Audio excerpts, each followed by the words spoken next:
ಓಂ ಶ್ರೀ ಗುರುಭ್ಯೋ ನಮಃ. ಶ್ರೀ ಕಾಲಭೈರವಾಯ ನಮಃ. ಶ್ರೀ ದುರ್ಗಾಯ ನಮಃ. ಮೇ 2026 ವೃಶ್ಚಿಕ ರಾಶಿಗೆ ಬದಲಾವಣೆಯ ಹಾದಿ ಸುಗಮವಾಗಿದೆ. ಹಾಗಾದರೆ ಗುರು, ರಾಹು, ಕೇತು ಹಾಗೆ ಶನಿಯ ಪ್ರಭಾವಗಳು ಯಾವ ರೀತಿಯ ಒಂದು ಪರಿಣಾಮವನ್ನು ಬೀರುತ್ತೆ, ಗುರು ದೃಷ್ಟಿ, ಶನಿ ದೃಷ್ಟಿಗಳಿಂದ ಸಿಗುವಂತಹ ಶುಭ ಮತ್ತು ಅಶುಭ ಫಲಗಳು ಯಾವುವು, ಇದಕ್ಕೆ ಪರಿಹಾರ ಏನು ಅನ್ನೋದನ್ನು ಇವತ್ತಿನ ಈ ವಿಡಿಯೋ ಮೂಲಕ ನಾನು ನಿಮಗೆ ತಿಳಿಸ್ತೀನಿ. ಮೊದಲನೇದಾಗಿ ಮೇ 2026 ವೃಶ್ಚಿಕ ರಾಶಿಯ ಗ್ರಹ ಸಂಚಾರದಲ್ಲಿ ಮಿಶ್ರ ಫಲವನ್ನು ನಾವು ನಿರೀಕ್ಷೆ ಮಾಡಬಹುದು. ಈ ಸಮಯದ ಮೇನ್ ಹೈಲೈಟ್ ಅಂತ ಹೇಳಿದ್ರೆ ಗುರುಗ್ರಹ. ಮೇ ಆರಂಭದಲ್ಲಿ ಗುರುಗ್ರಹ ವೃಷಭದಿಂದ ಮಿಥುನ ರಾಶಿಗೆ ಪ್ರವೇಶ ಮಾಡೋದ್ರಿಂದಾಗಿ ನಿಮ್ಮ ರಾಶಿಗೆ ಗೋಚಾರ ಫಲದ ವಿವರ ಹೀಗಿದೆ.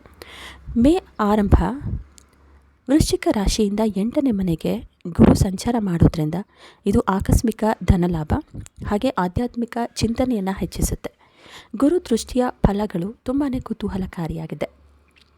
ಜೂನ್ 2ರವರೆಗೂ ಕೂಡ ಗುರು ನಿಮ್ಮ ರಾಶಿಯಿಂದ 7ನೇ ಮನೆಯಲ್ಲಿ ಇರ್ತಾರೆ. ಅದಾದ ನಂತರ 8ನೇ ಮನೆಗೆ ಅಂದರೆ ಮಿಥುನ ರಾಶಿಗೆ ಪ್ರವೇಶ ಮಾಡ್ತಾರೆ. ಈ ಸಮಯ ಅತ್ಯಂತ ಮಂಗಳಕರ. ರಾಶಿಯ ಮೇಲೆ ದೃಷ್ಟಿ 1ನೇ ಮನೆ ಅಂದರೆ ತುಂಬಾ ಪಾಸಿಟಿವ್ ಚೇಂಜಸ್ ನಿಮ್ಮಲ್ಲಾಗತ್ತೆ. ಹಾಗೆ ದೈಹಿಕ ಆರೋಗ್ಯದಲ್ಲೂ ಕೂಡ ಸುಧಾರಣೆಯನ್ನು ಕಾಣ್ತೀರಾ. ಮನಸ್ಸಿಗೂ ಕೂಡ ನೆಮ್ಮದಿ ಈ ಒಂದು ಸಮಯದಲ್ಲಿ ಸಿಗುತ್ತೆ. ಲಾಭಸ್ಥಾನದ ಮೇಲಿನ ದೃಷ್ಟಿಯನ್ನು ನೋಡೋದಾದರೆ 11ನೇ ಮನೆಯನ್ನು ನಾವು ಆದಾಯದ ಮೂಲ ಅಂತ ಕನ್ಸಿಡರ್ ಮಾಡ್ತೀವಿ. ಹಾಗಾದರೆ ಆದಾಯದ ಮೂಲ ಹೇಗಿರುತ್ತೆ ಅನ್ನೋದಾದರೆ, ಆದಾಯದ ಮೂಲದಲ್ಲಿ ಹೆಚ್ಚಳ ಆಗುತ್ತೆ. ನಿಮಗೆ ಬರಬೇಕಾದಂತಹ ಯಾವುದಾದ್ರೂ ಒಂದು ಹಣ ಬಾಕಿ ಇದ್ದಿದ್ದಲ್ಲಿ ಆ ಹಣ ಕೂಡ ನಿಮ್ಮ ಕೈ ಸೇರುತ್ತೆ.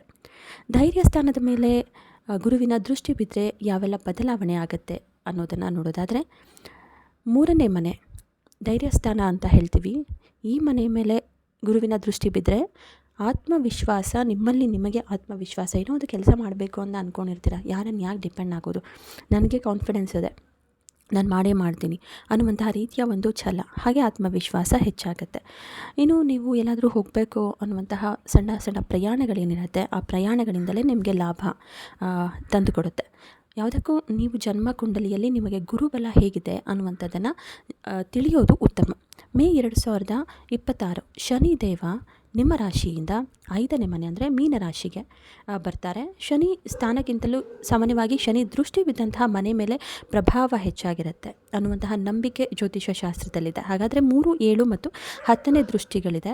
ಯಾವ ರೀತಿಯ ಫಲಗಳನ್ನು ನೀಡುತ್ತೆ ಅನ್ನೋದನ್ನು ನೋಡೋಣ.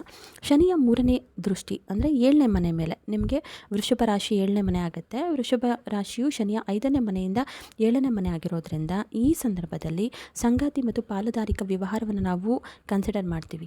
ಹಾಗಾದರೆ ಸಂಗಾತಿ ಅಂತ ಬಂದರೆ ದಾಂಪತ್ಯ ಜೀವನದಲ್ಲಿ ಸಣ್ಣ ಪುಟ್ಟ ಭಿನ್ನಾಭಿಪ್ರಾಯಗಳು ಖಂಡಿತವಾಗ್ಲೂ ಇದ್ದೇ ಇರುತ್ತೆ. ನಿಮ್ಮ ಸಂಗಾತಿಯ ಆರೋಗ್ಯದ ಬಗ್ಗೆ ಕೂಡ ಈ ಸಮಯದಲ್ಲಿ ನೀವು ಕಾಳಜಿಯನ್ನು ವಹಿಸಬೇಕಾಗತ್ತೆ. ಪಾಲುದಾರಿಕೆ ವ್ಯವಹಾರ ಅಂದರೆ ಪಾರ್ಟ್ನರ್ಶಿಪ್ ವ್ಯವಹಾರದಲ್ಲಿ ಸ್ವಲ್ಪ ಪ್ರಾಮಾಣಿಕತೆ ಇರಲಿ, ಜೊತೆಗೆ ಪಾರದರ್ಶಕತೆ ಇರಲಿ.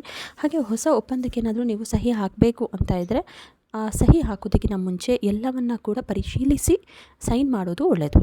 ಇನ್ನು ಶನಿಯ 7ನೇ ದೃಷ್ಟಿ 11ನೇ ಮನೆ ಮೇಲೆ ಅಂದರೆ ನಿಮ್ಮ ರಾಶಿಯಿಂದ ಕನ್ಯಾ ರಾಶಿ ಮೇಲೆ ಬೀಳೋದ್ರಿಂದ ಇದು ಲಾಭ ಸ್ಥಾನವನ್ನು ನೋಡ್ತಾನೆ. ಈ ಸಮಯದಲ್ಲಿ ಶನಿ ಮಹಾತ್ಮ ಸ್ವಾಮಿ ಆದಾಯದ ಹರಿವು ಇರುತ್ತೆ, ಜಾಸ್ತಿನೇ ಬರುತ್ತೆ ನಿಮಗೆ ಆದಾಯ, ಆದರೆ ಅದು ನಿಧಾನ ಆಗುತ್ತೆ. ಇದೇನು ದುಡ್ಡು ಬರ್ತಾ ಇದೆ ಆದರೆ ಯಾವುದೂ ಕೂಡ ನನ್ನ ಕೈ ಸೇರ್ತಿಲ್ವಲ್ಲ ಅಂತ ಅಂದ್ಕೊಂಡ್ರೆ ಅದು ಶನಿಯ ಪ್ರಭಾವದಿಂದ. ಕಷ್ಟಪಟ್ಟಂತಹ ಕೆಲಸಕ್ಕೆ ಇಷ್ಟು ದಿನ ನೀವೇನು ಕಷ್ಟಪಟ್ಟಿರ್ತೀರ ಅಥವಾ ಆ ಸಮಯದಲ್ಲಿ ನೀವೆಷ್ಟು ಕಷ್ಟಪಟ್ಟಷ್ಟು ಶನಿ ಮಹಾತ್ಮ ಸ್ವಾಮಿ ನಿಮಗೆ ಪ್ರತಿಫಲವನ್ನು ಉತ್ತಮವಾಗಿಯೇ ನೀಡ್ತಾರೆ. ಇನ್ನು ಶನಿಯ 10ನೇ ದೃಷ್ಟಿ 2ನೇ ಮನೆ ಮೇಲೆ ಬೀಳೋದ್ರಿಂದ ಇದನ್ನು ನಾವು ಧನ ಮತ್ತು ಕುಟುಂಬದ ಸ್ಥಾನ ಅಂತ ಹೇಳ್ತೀವಿ. ಅಲ್ಲಿಗೆ ಧನು ರಾಶಿ.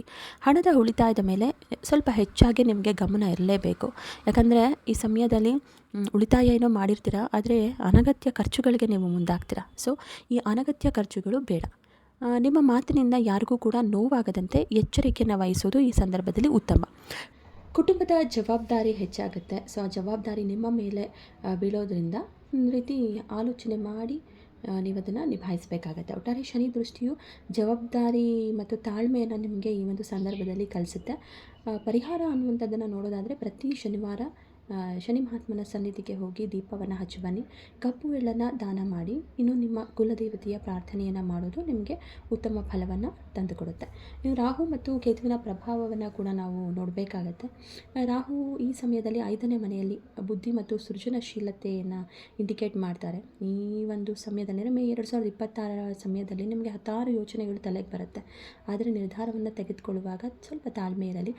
ಗೊಂದಲಗಳು ಜಾಸ್ತಿನೇ ಸೃಷ್ಟಿ ಮಾಡ್ತಾನೆ. ಯಾವುದಾದ್ರೂ ಒಂದು ಕೆಲಸವನ್ನು ಮಾಡಬೇಕಾದ್ರೆ ಅದಕ್ಕೆ ನೀವು ಯೋಚನೆ ಮಾಡಿ ನಿರ್ಧಾರವನ್ನು ತೆಗೆದುಕೊಳ್ಬೇಕು. ಇನ್ನು ಮಕ್ಕಳ ಆರೋಗ್ಯ ಅಥವಾ ಅವರ ಒಂದು ನಡವಳಿಕೆ ಮೇಲೆ ತಾಳ್ಮೆಯನ್ನು ವಹಿಸಿ.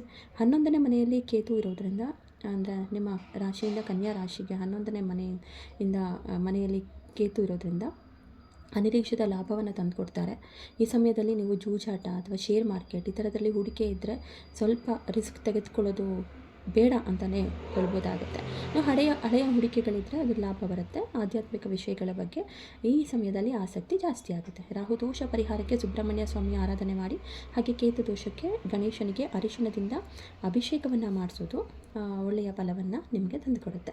ಒಟ್ಟಾರೆ ಹೇಳೋದಾದರೆ ವೃಶ್ಚಿಕ ರಾಶಿಯವರಿಗೆ 2026 ಮೇ ತಿಂಗಳು ಎಚ್ಚರ ನೀಡುವಂತಹ ತಿಂಗಳು ಅಂತಲೇ ಹೇಳ್ಬೋದು. ಜೊತೆಗೆ ಪರಿವರ್ತನೆಯ ಕಾಲ ಅಂತಲೂ ಕೂಡ ಹೇಳ್ಬೋದಾಗಿದೆ. ಈ ತಿಂಗಳು ಹೊಸ ಜೀವನಕ್ಕೆ ನಾಂದಿ ಹಾಡಲಿದೆ. ಅನಿರೀಕ್ಷಿತ ಧನಲಾಭ ಇದ್ದರೂ ಕೂಡ ನಿಮ್ಮ ಆರೋಗ್ಯ ಹಾಗೆ ಕುಟುಂಬದ ನೆಮ್ಮದಿಯ ಕಡೆಗೆ ಗಮನ ಹರಿಸೋದು ಉತ್ತಮ ಅಂತ ಹೇಳ್ತಾ ತಾಳ್ಮೆಯಿಂದ ಹೆಜ್ಜೆ ಇಡಿ. ಇದು ವೃಶ್ಚಿಕ ರಾಶಿಯ ಮೇ 2026 ಗೋಚಾರ ಫಲ. ನೀವು ಕೂಡ ವೃಶ್ಚಿಕ ರಾಶಿಯವರಾಗಿದ್ದರೆ ಅಥವಾ ನಿಮ್ಮ ಗೆಳೆಯರು ಕೂಡ ವೃಶ್ಚಿಕ ರಾಶಿಯವರಾಗಿದ್ದು ಈ ಒಂದು ವಿಚಾರ ನಿಮಗೆ ನೀವು ಮಾಡಬೇಕು ಅಂತ ಅಂತಿರುವಂತಹ ಕೆಲಸಕ್ಕೆ ಹತ್ತಿರವಾಗಿದ್ದರೆ, ಇದೆಲ್ಲವೂ ಕೂಡ ಒಳ್ಳೆಯ ಒಂದು ಟಾಪಿಕ್ ಅಂತ ನಿಮಗೆ ಅನಿಸಿದರೆ ಈ ವಿಚಾರವನ್ನು ಲೈಕ್ ಮಾಡಿ. ಹಾಗೆ ನಿಮ್ಮ ಅನಿಸಿಕೆಯನ್ನು ಕಮೆಂಟ್ ಮಾಡಿ. ಹೆಚ್ಚಿನ ಸಂಖ್ಯೆಯಲ್ಲಿ ಒಂದು ವಿಡಿಯೋವನ್ನು ಶೇರ್ ಮಾಡೋ ಮೂಲಕ ನಮ್ಮ ಗ್ರಹಗತಿ ಕನ್ನಡ ಯೂಟ್ಯೂಬ್ ಚಾನಲ್ಗೆ ನಿಮ್ಮ ಬೆಂಬಲ ಖಂಡಿತವಾಗ್ಲೂ ಇರಲಿ ಅನ್ನೋದೇ ನಮ್ಮ ಆಶಯ.